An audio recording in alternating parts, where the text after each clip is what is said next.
do separately the All right, so we're gonna actually summarize this video because it'll be the first one we've summarized. We're going to summarize this trip. Summarize the trip. Boom. Hit us with a question. Bro, highlight of the North Island. Oh, North Island. That's a curved one. I actually did quite like Central North Island. I thought I would like Northland, but Northland was quite hilly and it was a bit barren. Sweet. Hit me. The low light. Low light for me. Been underprepared with food on a couple of occasions where I blew out with not enough energy, particularly coming through Haas that day. A bit delirious, cold, and just feeling a little bit dizzy, mate. And I really appreciate my food, eh? He eats heaps, mate. Go. Hit me. I just don't know what happened. Oh, there we go. Food. Food. Those who know me will know I love food. It's like my main thing. So the food, yeah, ate lots. Kind of had to, which was awesome. Wasn't particularly impressed with the pies in the South Island, and I had high hopes, and it was really expensive. Food's really important to me too, mate. And I would say South Island, West Coast particularly, so expensive, mate. Yeah, $8 for a pie, seriously, and not particularly good. I think we both lost weight in the South Island, eh? Probably. I feel like I've lost most of my weight from the South Island, yeah. Yeah. Motorists. I guess the epiphany I had with around motorists is that for the most part they were pretty good. They were pretty courteous, gave us heaps of space. But it only takes one douchebag to ruin my day. Just one guy who needlessly cuts it really fine. Yeah, they can really hack me off. Like, there could be 1,000 cars go past, give us a wide berth, and we're all good. One idiot can ruin my day. Throughout the whole country, mate, I think motorists, they were pretty good to us. Yeah, I'd have to say I was pretty impressed. I was expecting worse. Of course, we had a few close calls, but most people wouldn't even pass us unless they had real clear vision of what they're doing. So no, I felt pretty safe. There was one particularly bad idiot up in Northland who was deliberately trying to cut it close with us. He did it to everyone he rode past. He was just a complete douche in a grey ute. Thought he was awesome. Yeah, and it wasn't lost on us that at any time it only took one idiot to be distracted, fatigued, impaired, or just inexperienced that could have wiped us out and ruined our whole trip. Yeah, and just a moment for those guys who did get hit by cars on this trip. Yeah, absolutely. Like, people definitely got hit by cars. People, yeah, that we know. Kennettses, mate. The Kennett brothers and the route. Them cheeky Kennetses. No, on a serious note, big ups to the Kennett brothers. You know, it takes pretty wonderful human beings to organise something like this in their own time. They pretty much get nothing from it, bar the satisfaction of creating this huge thing. So they'll probably get a knighthood though.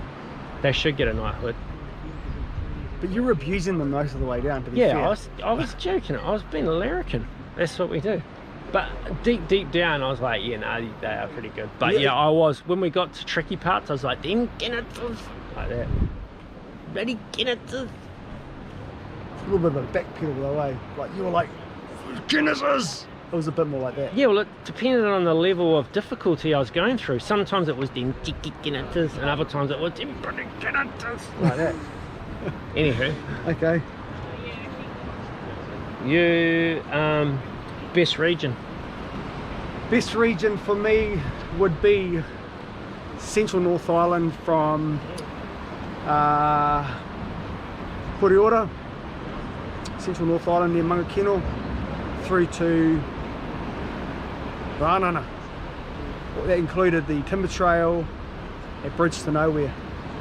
We were fortunate enough to strike it with good weather. trail conditions were mint. There's enough techie element to it, heaps of downhill, and yeah, it's just a beautiful part of the country, and I'm not biased at all.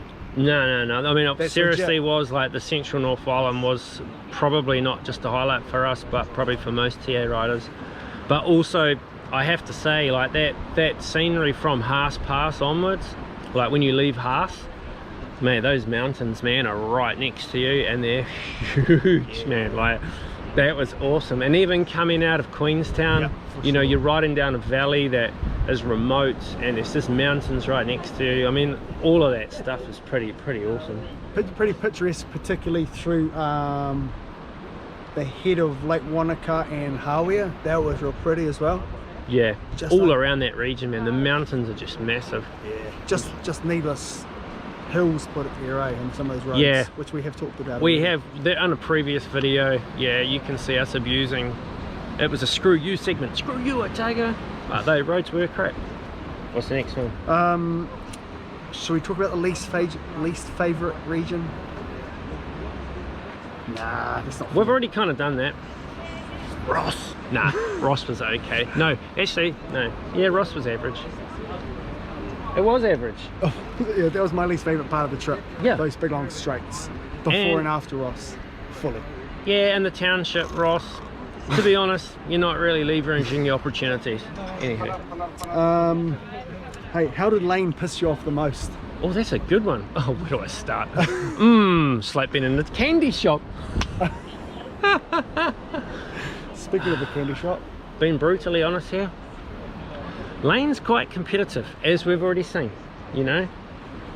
Sometimes that got to him and he wanted to push on.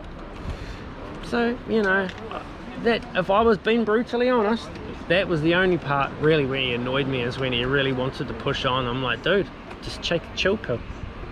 But apart from that, bro, I mean, you know, that's not that serious because we sorted that out. and to be honest, at the end of the day, you were pretty hangry. If I was to talk about the thing that pissed me off the most, or that I had to sort of tiptoe around, was at the end of the day when you're hungry and tired, you Yep. get pretty hangry, bro. But I get that Yeah. too. Just Yeah, ask Sarah. I do. I get pretty hangry, and if I'm tired and sore and hurting, it's like a wounded dog, you know, in the street. Like if he gets hit by a car, if you go to touch that dog, it's gonna bite you, bro. I've seen that shit happen. So yeah, I guess I'm a little bit like that. I don't think it's a quality, I'm just saying, you know, we're being honest here because that's what we do, don't we? We're honest people. We are, we can't help ourselves. What's the next What's your epiphany, bro? Had an epiphany on this trip? No. I'm astonished though at where people live. Like people live in the wop-wops, hey?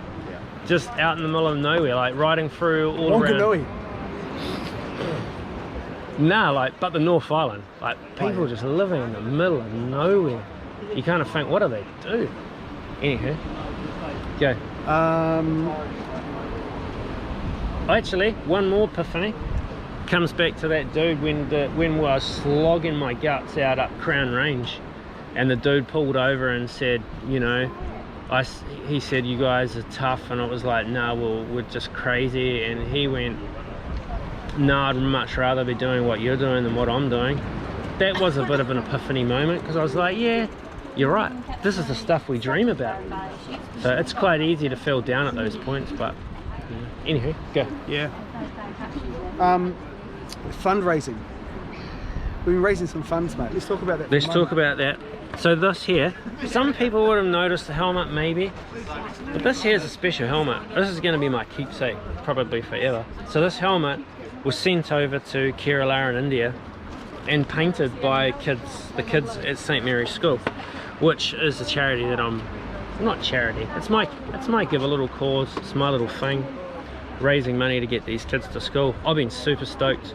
We've raised more money than what we intended to, and probably picked this point to actually say that not only did we raise the money that we wanted to through Give a Little, but also an organisation that I used to be with, which was the Shannon Motocross Track, had also donated about $1,500 towards that, and they're also going to give some money to another school in India as well. So and Air Health in Wellington will be giving about $500 as well. So there looks like there might be close to 2 years funding. So super stoked and super appreciative of everyone who's given money. You know, it's always hard to get money out of people these days for all sorts of causes, but you know, people believed in it enough to give a few dollars, which I'm incredibly grateful for. We've spoken a couple of times throughout this trip, mate, about how the actions of some people can influence the lives of others. So you doing this fundraiser for those kids at St Mary's, mate, they're going to get education, and who knows how that might change the whole path of their life, eh? It's pretty awesome. And all those people who have given, you guys are having a part in that. From I give a little page for young Amira, for me that was cool catching up with her and her parents, Dalen and Hamid at Wellington there.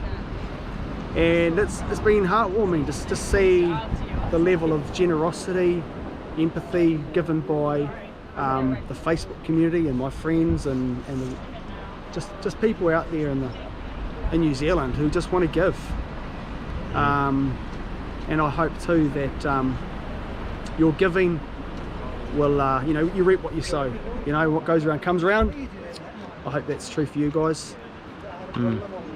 I know that her family is super appreciative, as am I, just for the support. It's been flipping awesome. Oh, absolutely, absolutely. And it goes likewise with that school in India. I mean, there's no real tie to us Kiwis for that school, and so it blows them away to think that strangers would give them money.